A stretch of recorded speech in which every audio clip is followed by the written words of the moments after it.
ఇప్పుడు నేనైతే బొంబాయి ఉప్మా చేస్తున్నాను. అందులో కావాల్సిన టమాటా, ఉల్లిపాయ, పచ్చిమిర్చి, కరివేపాకు, తురిమినాలు. నేనైతే అల్లం తురిమాను.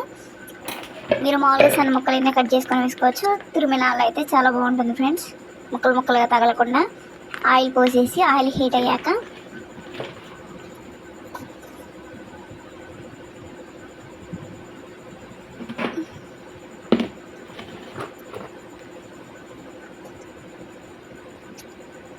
తిరుమాతి గింజలు వేసేసి అవి వేగనిచ్చాక ఉల్లిపాయలు వేసేద్దాం ఫ్రెండ్స్. అవి వేగాక టమాటా, పచ్చిమిర్చి ఇవన్నీ వేసేద్దాం.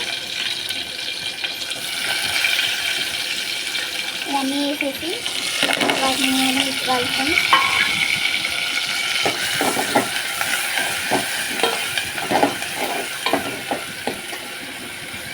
వేగిందాక తిప్పుతా ఉన్నాము, లేదంటే అడుగంటే మాడతాయి. గ్యాస్ని మీడియం ఫ్లేమ్లో ఉంచుదాం.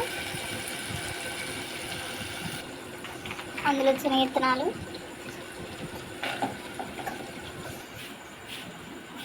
మీరు ఎన్ని కావాలని అన్నీ వేసుకోవచ్చు ఫ్రెండ్స్. తక్కువ తింటే తక్కువ, ఎక్కువ తింటే ఎక్కువ వేసుకోవచ్చు ఫ్రెండ్స్. మరి జోరుగా ఉండే ఉప్మా అయితే 5 గ్లాసులు వాటర్ ఫ్రెండ్స్. మీకు ఉప్మా జోరుగా ఉండాలంటే 5 గ్లాసులు పోయిన ఫ్రెండ్స్. నేనైతే అదే ఇష్టపడతాను. గట్టిగా ఉండే ఉప్మా కావాలనుకుంటే మీరు 4 గ్లాసులే పోసుకోవచ్చు. అవి తెల్లిందాకున్నాం ఫ్రెండ్స్. అందులో సరిపోయినంత సాల్ట్ వేద్దాం. నేనైతే కల్లుప్పు వాడతాను.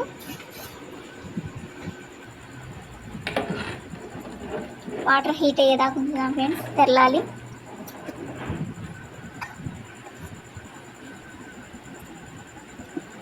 ఇలా తెల్లుతున్నాయి కదా. ఇప్పుడైతే మనం బొంబాయి రవ్వనైతే ఏ గ్లాస్తో అయితే వాటర్ పోసుకున్నామో అదే గ్లాస్తో కొంచెం కొంచెంగా పోసుకుంటూ తిప్పుతూ ఉండాలి ఫ్రెండ్స్. లేదంటే గడ్డలు కడతాయి. గడ్డలు కడితే మనకు ఉప్మా బాగా రాదన్నమాట. ఇలా కొంచెం కొంచెంగా పోసుకుంటూ తిప్పుతూ ఉండాలి ఫ్రెండ్స్.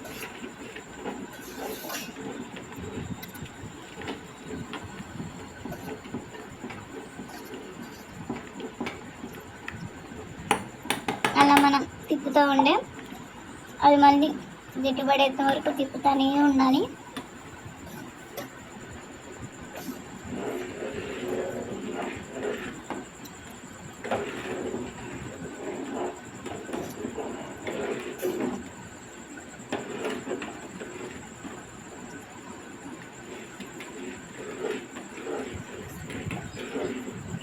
అంటే మెలకుండా వచ్చామని అడిగావా? చూసారు కదా ఎలా గట్టిపడుతుందో. గ్యాస్ మీ ఇష్టం. మీడియం ఫ్లేమ్ అంటే మీడియం ఫ్లేమ్, హై ఫ్లేమ్లో ఉంచుకోవాలంటే హై ఫ్లేమ్లో ఉంచుకోండి, ఇబ్బంది ఏం లేదు.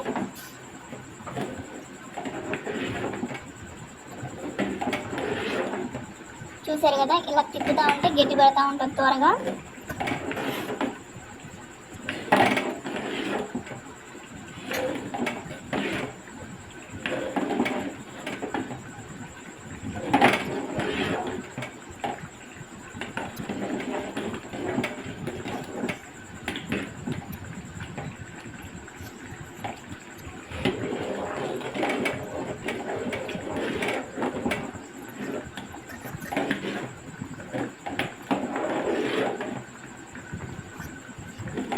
చూసారు కదా గట్టిపడింది.